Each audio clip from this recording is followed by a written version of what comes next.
Curious rin ba kayo kung may karinderya nga ba talaga sa ibang bansa? Iba't ibang pagkain mula sa iba't ibang lahi. Isuot na ang sinturong pangkaligtasan dahil today nilipad tayo mula Silangan patungong Timog Kanluran. Dito sa Team Canlas, ito yung pizza pinaka-paborito natin. Sausaw natin sa suka. Kainin na yan. Lalagay tayo ng noodles sa crackers nila.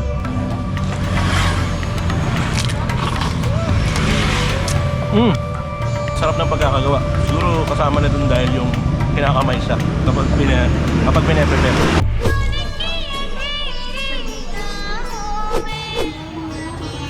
At syempre aalamin na rin natin kung ang mga pagkain dito ay talaga namang Manyaman! Kenny.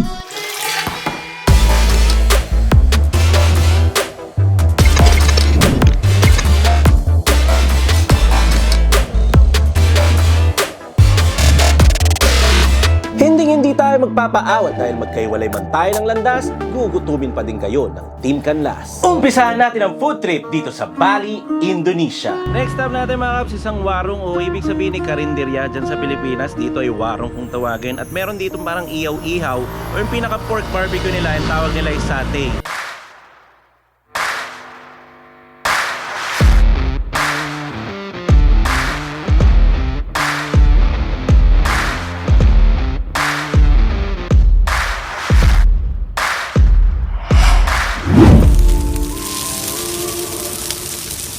Mga kaps, at dito pa rin tayo sa Indonesia. Parang karinderya nila. Tapos meron tayong in-order dito na halo-halo sila. Ito yung satay. Parang hindi siya pork barbecue satay. Pero siguro ang timpla niya is iba at nilagyan pa nila ng sambal. Meron din dito yung mix-mix na gulay at chicken. Meron din parang chicharon at pinartneran nila ng masarap na sabaw. Pinagkuluan daw ito ng pork nila tapos tinimplahan. Subukan muna natin yung sabaw. Rule number 3 mga kaps, cheers tayo.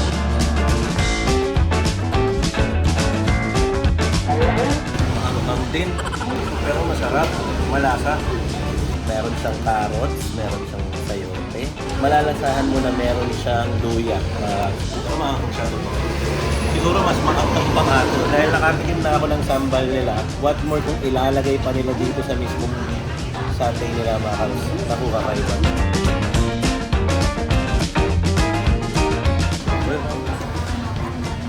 Honorable, hindi ko in-expect na kaya. Matamis-tamis. Ang lambot ng baboy. Pero yung lasa niya, hindi siya parang Pinoy barbecue. Meron siyang something na parang pinahin o minarinate dito na kakaiba. Tapos ito yung sticky rice nila. Kumbaga sa Cebu, ito yung parang hanging rice o puso. Partner natin dun sa satay. Kaya naman natin pagsama-samahin mga kaps. Lagyan natin ng gulay, lagyan natin ng satay, lagyan natin ng chicken nila. Tapos yung version nila ng chicharon, ilagay natin sa sticky rice. Isang subo, isang kamay, isang dakma. Subuhin natin. Ang sarap pala pag pinagsama-sama mo, kasama na yung sambal. Yung sambal pa dito. So dito sa Indonesia, yung mga sambal nila, iba-iba ang spice level nila. So itong nakakain natin ngayon, feeling ko parang level 3. Tolerable.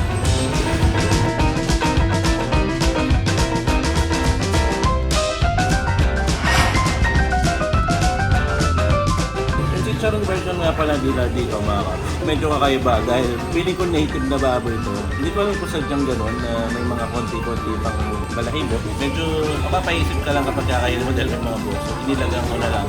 Pero crispy. Ito ng rule number 2. Iced tea lang. Okay. Parang dito ginawa. Dito pinakuluan. Napaka-fresh na lahat. Kasi hindi pinana-ice natin. Parang siya medyo pagkagulaman na. Ang sarap ng pagkain sa Indonesia pero padaanin muna natin si Tata sa video na to. Ito ay parang warm-up lang. Kaya lumipad naman tayo sa lugar na tinaguriang City of Sin, Las Vegas, Nevada, USA.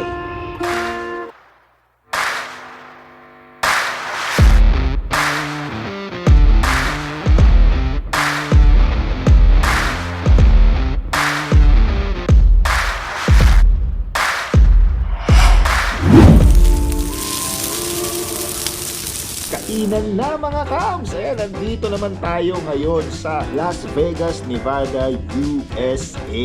Ayan, sabi nila City of Sin. Pero hindi lang sugalan o casino makikita natin dito dahil maraming kainan. At dahil na-miss natin ang Pilipinas, unang stop natin dito agad sa Nanay Gloria's Kainan. Dito yan sa downtown ng Las Vegas. Para siyang karinderya dito mga Cubs, kaya ang daming pagkain. Pinilang ko kanina doon halos 30 plus na pagkain yung makikita mong hinahain nila doon. Uunahin ko dito etong chicharong bulaklak na na-miss ko agad sa Pilipinas. Siyempre, dito sa Tintalas, ito yung pizza pinaka-paborito natin. Sausaw natin sa suka. Kainin na yan. Napaka-crispy. May iba-ibang pagkain din sila dito mga Cubs. Ito, sa Pilipinas sikat to. Ito yung humba. Patay ng baboy. Lahat may kutsara dito sila dito pero kakamayin ko to.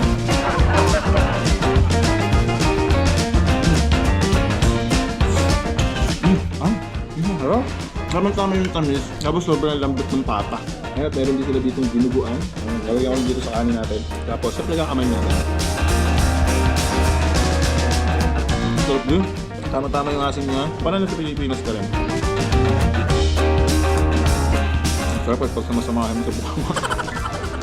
Dito sa Nanay Gloria's mga Cubs, may buffet sila. Ito yung in-order ko buffet. Ito sa $14.99 to, gano'n. Pero pwede ka rin umorder ng mga isa-isang ulam kung gusto mo. Yung parang karinderya sa atin, di ba? 7 AM bukas na to. Kasi na marami na kumakain, yung pumapasok. Mga Pilipino din talaga sila. Pero syempre, yung mga minsan, yung mga Mexican yung kumakain din naman dito. Malamig dito ngayon mga Cubs, sobrang malamig. Siguro ko sa atin sa Baguio, tatluhin mo yung Baguio. Kasi nagatukunaw na yung yellow din sa bundok. Ano yung chicken curry nila? Natin. Sarap! Kaya mga Cubs, kung nandito tayo sa Las Vegas o sa Amerika, yung Pilipinas feels andiyan pa rin. Hindi pa na nawawala. Kasi sobrang dami mga Pilipino dito. Yung sa Diego, ang Diego kung saan ako nang gawin. Meron silang tinatawag din na parang mini Philippines. Yung dami din pagkain ng mga Pilipino doon. Pati mga restaurant din mga Pilipino. Dito sa Vegas, meron din itong Chinatown. Paano sa atin din. Tapos, ganun sila mga spot dito na parang halos lahat Pilipino din yung mga pagkain. Kaya, pag punta ka dito, hindi ka naman masyadong ma-homesick kasi parang din naman lang sa Pilipinas.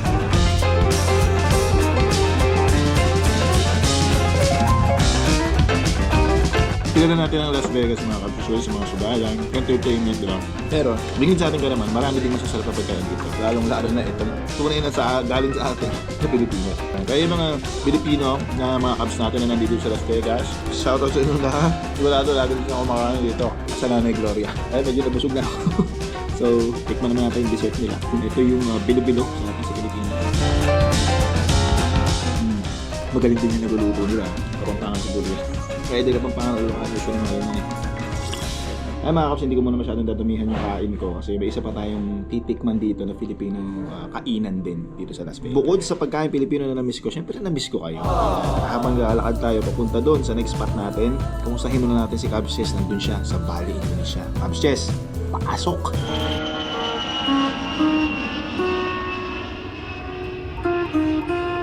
Another kainan, another karinderya na naman mga Guaro dito sa Sagwa, dito pa rin sa Indonesia. Nandito tayo sa Nasi Ayam Buogi, katapat lang siya ng Hotel Santika, isa sa mga pinaka-famous na kainan ng mga lokal, kung saan may maraming pila daw, doon ka daw pumunta. Tulad nga naman ginawa natin kung saan may mga pumipila. Ito naman ang in-order natin, parang common na sa kanila no, na pagsamasamahin sa isang plate ang mga pagkain nila. Meron tayo dito na suwi o sa madaling salita ay chinap-chap na manok na para siyang adobo flake sa atin. Iba lang ang kulay at iba lang yung pagkakaluto. Meron din siyang common na common din, chicken satay. Pork satay ang mga tinitikman natin dati. Ngayon naman, ito yung chicken satay nila.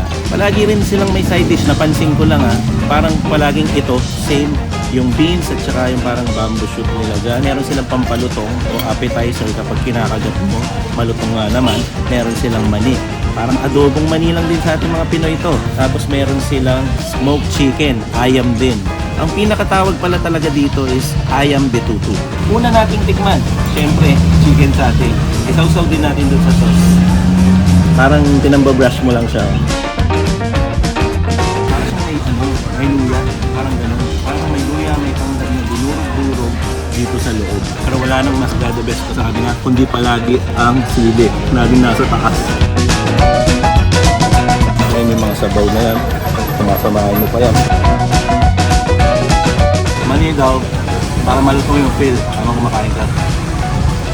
Oo nga naman. Masarap nga naman. Imagine kanin, ulam mo mali. Smoked chicken. So expect natin na parang grilled na nilagyan ng salsa. Para pala mga, ito sa mga recommendation ni Kuya Puto, wag na wag kang kakain ng hindi inom ng tebotol. Hindi ito sponsor na sino mang brand ito. Hindi ko ako familiar dito. Pero sabi nila, pambansang inumin nila ito kapag kumakain. Favorite? Yeah. This is their favorite. Okay, natikman na natin to. Proceed tayo sa susunod na destination. Ubusin ko lang ito sa vlog. See you later mga kabs.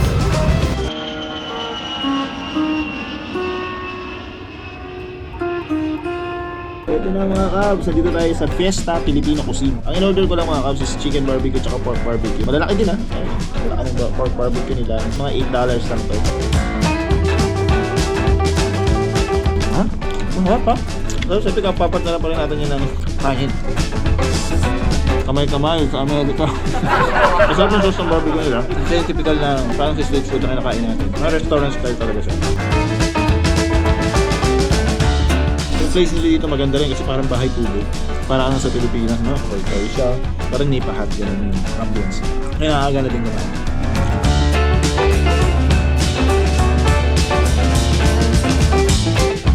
Siyempre yung partner yung barbecue sa kanin compliment na compliment.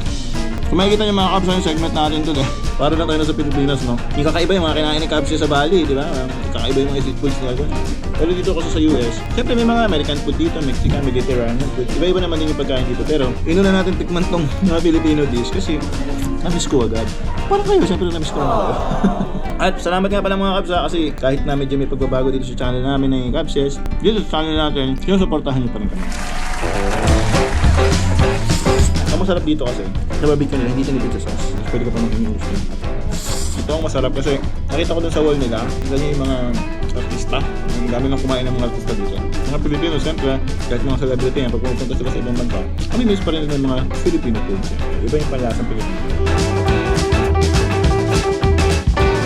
Yung price niya, siyempre kayo, kung natin sa Pilipinas, parang mamamahalan na. Pero pag nandito ako sa US, tama-tama lang naman yung price niya.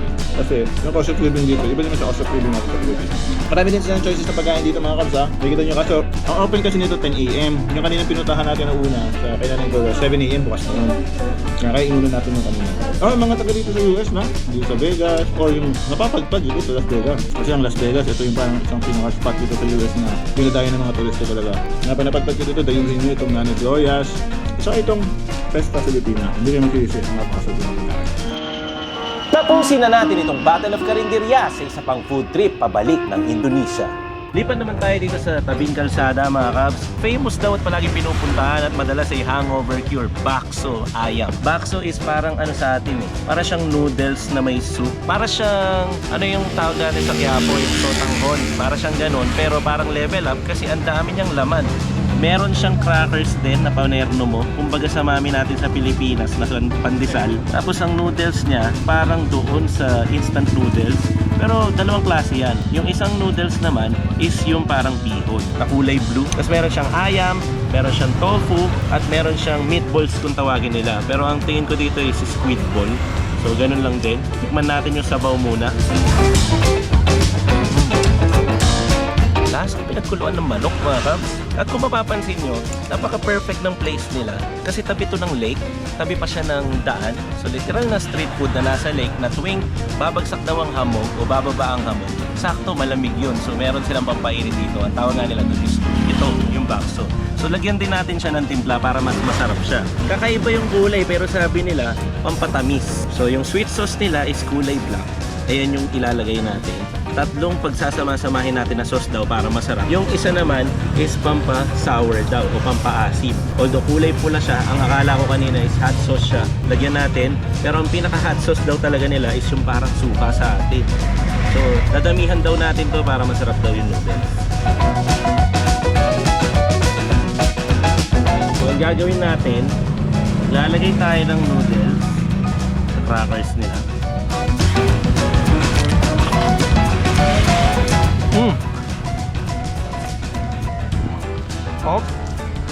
Bagay. Pag talaga mga tabing kalsadang ganito, the best ang ambience. the best kumain. At ang sarap ng pagkakagawa. Siguro kasama na dun dahil yung kinakamay siya kapag pinaprepare. Pero nakikita naman natin, naghuhugas na pa silang kamay bago mag. Bukan natin sa meatball. Parang gusto kong kunin yung pinaka bihon.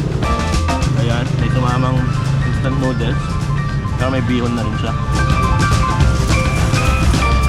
May konting asim. Basta yung chicken stock talaga, yung pinaka mararamdaman mo sa soup na to. Masarap nga siya kung may hangover ka.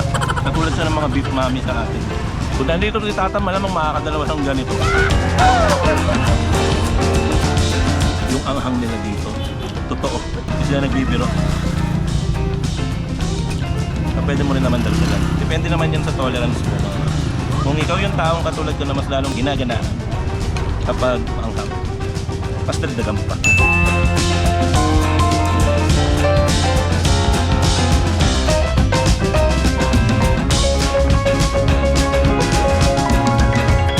Siguro papatulog na tayo ngayon dahil mag-outro ako. Sobrang haba nun. Kaya mula dito sa Indonesia At dito naman sa Las Vegas, Nevada, USA. ito po ang Team Kalas TV 2023 International na lagi magsasabi sa inyo at magpapaalala, Huwag mo makalimutan na lagi niyong natandaan. manyaman! Kelly. Bye!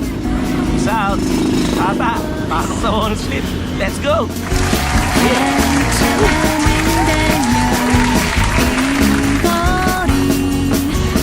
Ayan na yung ano, ayan na yung hamog.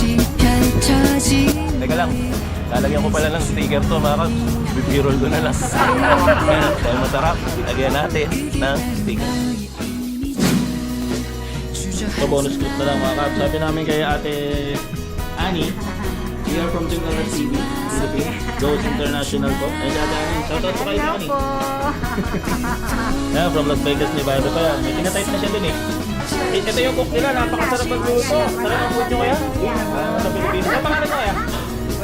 Kumaway ka. Shoutout na kaya, maraming Oh, shoutout dyan sa Henderson, sama ko, sa mga anak ko, sa Sam, saka sa Pilipinas, sa Indonesia, mga kapatid ko, tayo dyan, shoutout! Ano po kayo, Nevesia? Kasi po sir, sarap ng food nyo sir? Sarap po. Kumain ka kaya? Opo, sarap. Picture naman kami sa'yo. Sige po. Saka pala niyo po niya, may kasama po ako, dalawa kami, nasa Pilipinas naman po siya. Ano sa Pilipinas? Kapampangan naman po. Ah, kapampangan mo. Ay, sabi na eh. Sabi ko na, may kapampangan dito eh. Meke. Ayan, sige po, bati ko may kapampangan. Hello. Kumusta kayo kaya Kabalen? Pampanga. Ate Alice. Apik. Ayan, ito na yung play nila. Isa sa namimiss natin sa Pilipinas. Mga Quiapo street food. Manila street food. Uy, nakakamiss tong sounds na to.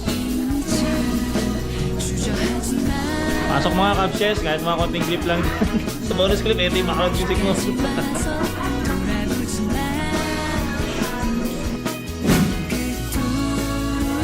Nakasahanap tayo ng gusto natin pupuntahan. Hindi ko alam kung bonus clip ng ano.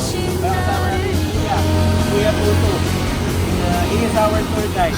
Big na ang makat na. He is our tour guide and driver. He will bring us to the next food stop natin sa Indonesia. Okay. Yeah. Ayan. Abangan nyo kami with Kuya Tuto. Let's go! Mga Kabs, photoshoot muna tayo. Ganito yung nangyayari sa likod. Ganun magpa-picture dito. Pipila pa ang pagkababa, pero worth it naman. Ang ganda ng background. Intro. Woo! Mission accomplished. Ilagay natin dyan. Ilagay natin yan. Iuwi natin. Bibigay ko kay Kabses pasalubong. Obsessed, di pa ka pwede umuwi kaya mapasalubong ko na lang ito. Papadala ko dyan. Package. Ay mga kabs, di ba maraming mga nakikita natin sa internet mga nagpo-promote ng mga gambling app. Ito yung tunay nun, no? Nandito sa Vegas. Ang dami, di ba? Ayan. Pero mga kabs, dito sa amin sa Team Kalas, hindi tayo nagpo-promote ng mga gano'n. Kung gusto nyo magsugal, bahala kayo sa buhay. Pero kain na lang tayo. Diba? Sayang pera. Dito na tayo mga Kabs. Ito yung mga traditional na dito. 5 minutes later mga kaps, ito na yung suot ko. Oh, right? Para talaga akong lokal, sabi nila. Oh. Ito siguro binihisan ako ng ganito. So ito yata talaga yung traditional nilang suot. Kada pupunta ka dito, required din talaga na suotin mo ito para maganda yung picture. Tsaka bilang paggalang na rin sa kanilang tradisyon. Ayun, maalala kung mapapakita natin yung mga gagawin namin dito kasi bonus clip lang naman ito mga kaps. Salamat sa lagi nyo pagsubaybay sa aming mga episode. Thank you sa pagsama sa amin dito sa Indonesia sa pagpasyal. At asahan nyo, meron pa tayong mga susunod pang ipapalabas na sana naman ay masurpresa at sumaya din kayo. Kita-kits ulit. Muli po ito ang Tignan TV mula Indonesia. Manyaman, Kenny, bye. Peace out!